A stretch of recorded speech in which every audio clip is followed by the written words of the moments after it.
भगवान शंकर और आलसी ब्राह्मण। पौराणिक कहानी। किसी गांव में एक निर्धन ब्राह्मण अपनी पत्नी और पुत्र के साथ रहता था। ब्राह्मण को गांव से जो भिक्षा मिलती उसी से वह अपने परिवार का भरण पोषण करता था। एक दिन ब्राह्मणी अपने पति से बोली, मुझे अपनी कोई चिंता नहीं है स्वामी, मैं आपके साथ भूखी प्यासी रहकर भी अपना जीवन व्यतीत कर सकती हूँ, लेकिन मुझे अपने बेटे की भूख प्यास नहीं देखी जाती।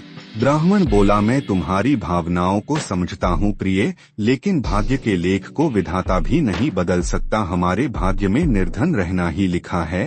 ब्राह्मणी बोली, भाग्य के भरोसे बैठे रहना मूर्खता है। अगर इंसान कोशिश करे तो वह कर्म करके अपने भाग्य को बदल सकता है। आप कहीं परदेश में जाएं, मुझे विश्वास है कि आप वहां अच्छी आय करेंगे और हमारा भाग्य बदल जाएगा। ब्राह्मण बोला, मुझे भिक्षा मांगने और पंडिताई के सिवा कोई काम नहीं आता।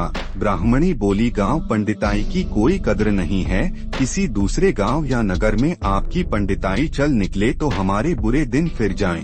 अपनी पत्नी की सलाह मानकर ब्राह्मण दूसरे नगर में पहुंच गए। उसका दुर्भाग्य उस पर घात लगाए बैठा था। नगर में उसे कोई टके सेर पूछने वाला भी नहीं मिला, कोई उसे भिक्षा तक भी देने को तैयार नहीं है। यह सोचकर वह थक हार कर अपने गांव लौट आया और पहले की भांति पंडिताई करके और भिक्षा मांगकर अपना गुजरा करने लगा। एक दिन उधर से भगवान शिव माता पार्वती के साथ गुजरे। उस निर्धन ब्राह्मण की हालत देखकर पार्वती ने भगवान शिव से कहा, आप इस ब्राह्मण को देख रहे हैं स्वामी? शिव बोले, हाँ, वह बहुत निर्धन है और दुखी भी है।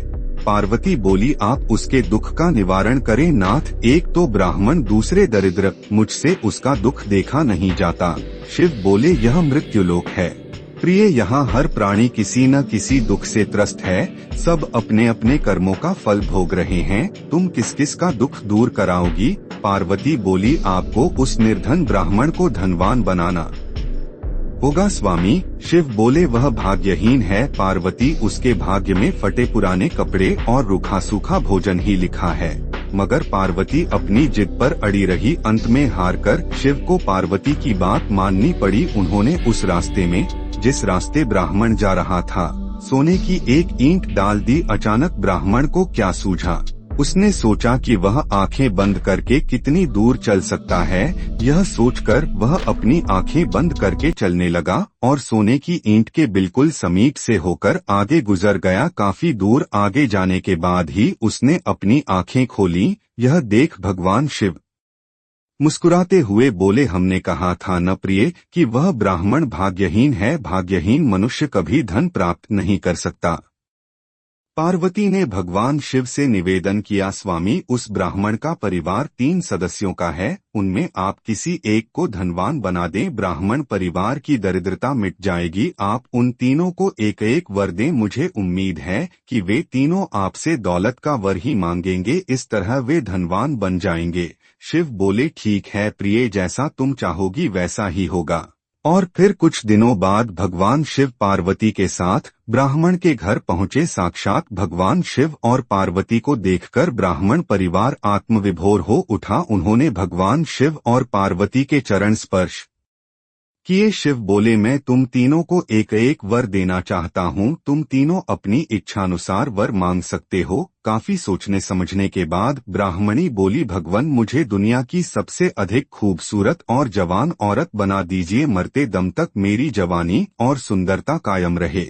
भगवान शिव ने मुस्कुराकर कहा, तथास्तु। अगले ही पल बूढ़ी ब्राह्मणी एक जवान और खूबसूरत युवती के रूप में बदल गई। उसी समय उनके घर के सामने से गांव के जमींदार का पुत्र गुजर रहा था। उसने खूबसूरत ब्राह्मणी को देखा तो उस पर मुग्ध हो उठा। वह इस खूबसूरत ब्राह्मणी से शादी करेगा। यह सोचकर उसने उसे अपने घोड़े पर बैठाया और घोड़ा अपनी हवेली की तरफ दौड़ा दिया। यह देख ब्राह्मण अपनी छाती पीटते हुए विलाप करने लगा, हाय मेरी पत्नी, रो मत। ब्राह्मण श्रेष्ठ, तुम भी मुझसे कोई वर मांग लो, मेरी पत्नी को वापस बुला लीजिए। प्रभु, मुझे इसके सिवा कुछ भी नहीं चाहिए। ब्राह्मण ने निवेदन करते हुए कहा। भगवान शिव बोले, तथास्तु। देखते ही देखते ब्राह्मणी वहां खड़ी थी। अपनी पत्नी को अपने सामने देखकर ब्राह्मण ने राहत की सांस ली। भगवान शिव ने ब्राह्मण पुत्र से कहा, तुम क्या वर मांगते हो बेटा? पुत्र ने काफी सोचने समझने के बाद कहा, भगवान मुझे कुछ नहीं चाहिए, लेकिन आप मेरी माँ को पहले जैसी बूढ़ी बना दीजिए। तथास्तु, भगवान शिव ने कहा, और अगले ही पल ब्राह्मणी पहले के समान बूढ़ी हो गई। ब्राह्मण परिवार की मूर्खता पर पार्वती ने अपना माथा पीट लिया। सोचने लगी कि तीनों ही वास्तव में ही भाग्यहीन हैं। विधि ने उनके भाग्य में जो लिख दिया है, उसे देवी देवता भी नहीं बदल सकते। तो ये था आज का वीडियो। ये वीडियो आपको कैसा लगा? अगर अच्छा लगा हो तो हमारे चैनल को सब्सक्राइब कर दें। अब मिलते हैं एक और नए वीडियो के साथ, तब तक के लिए नमस्कार।